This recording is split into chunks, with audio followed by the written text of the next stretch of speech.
គីឡូបើស្ពតពី3 1គីឡូពេញស្អាត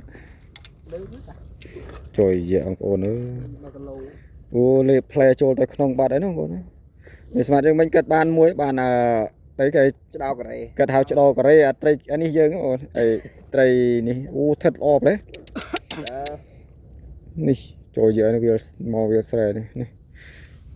ពេញលេងបាទអើយស្មាតយើង